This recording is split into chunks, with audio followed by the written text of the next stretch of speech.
Take a look at some of the requirements for 3D printing parts. Here's one of the feet, and in my example, I suggested I might 3D print this, and it's a nice small little thing.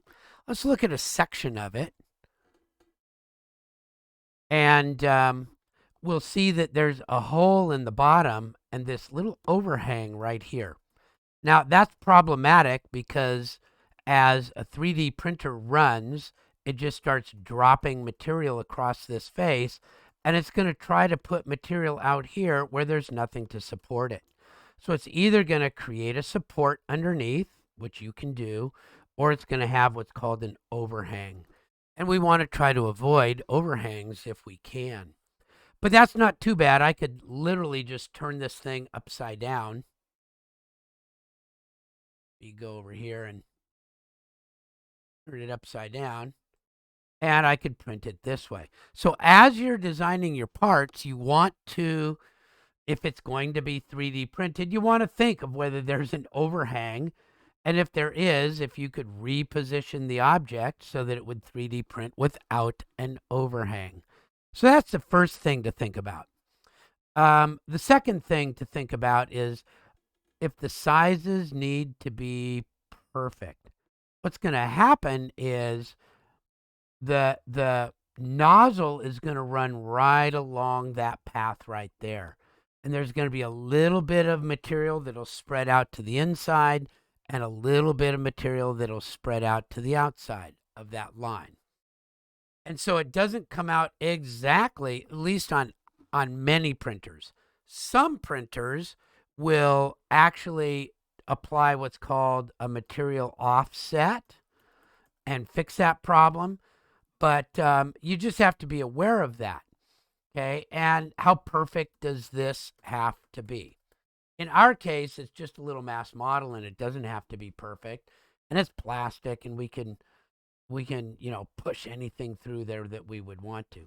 So you don't have to be concerned with that on this part right here, but you do have to be concerned about that sometimes. So that's about this. Now, when we look at the 3D printer and we decide to load something, it needs a certain type of file. That's either an OBJ file or an STL, stereolithography file. And this is an IPT file. So I need to get this as an STL. Now, one of the problems when you convert from one format to another is if there's any tiny little open gaps anywhere. They call that not manifold, and the 3D printer can kind of like have problems with that. Well, Inventor is very, very good at exporting your items as manifold because it truly does think of it as a solid, not as a bunch of surfaces.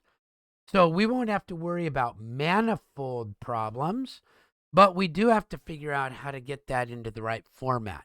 And that's called an export. So I'm going to go up to my file and export, and it is a CAD format. It is a computer-aided design format. So I can go there, and then I can pick any one of these.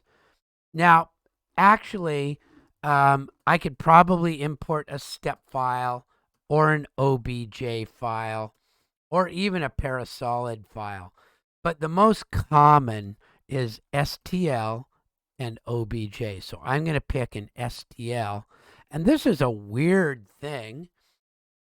It automatically goes to millimeters, and I designed in inches.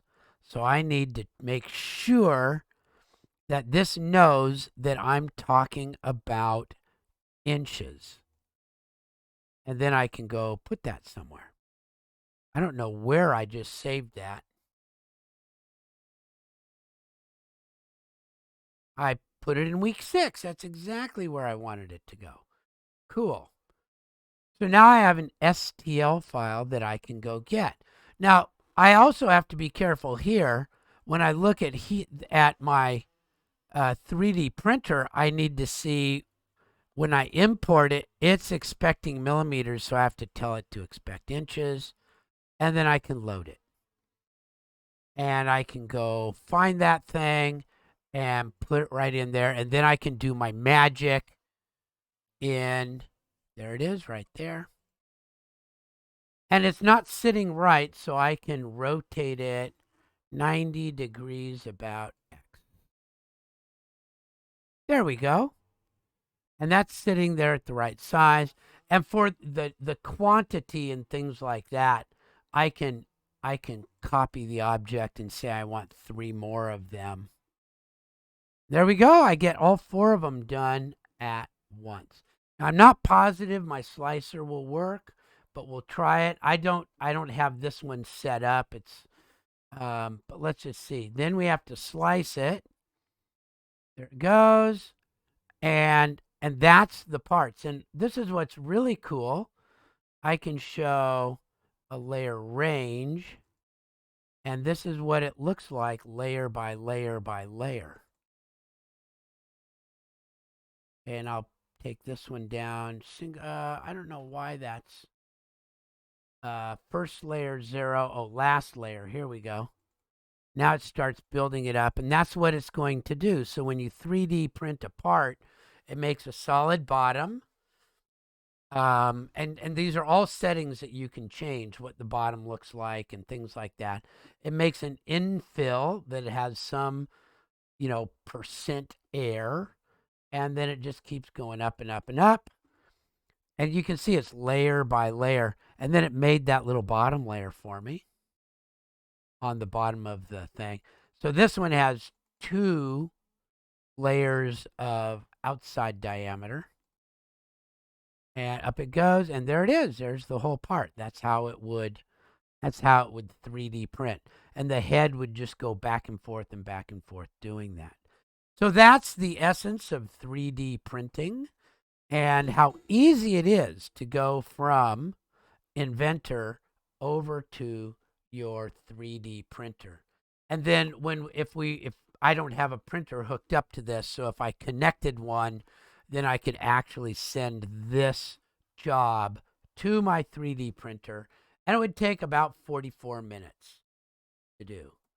And 4,000 millimeters, that's not very much. That's probably $2 worth of material at the most.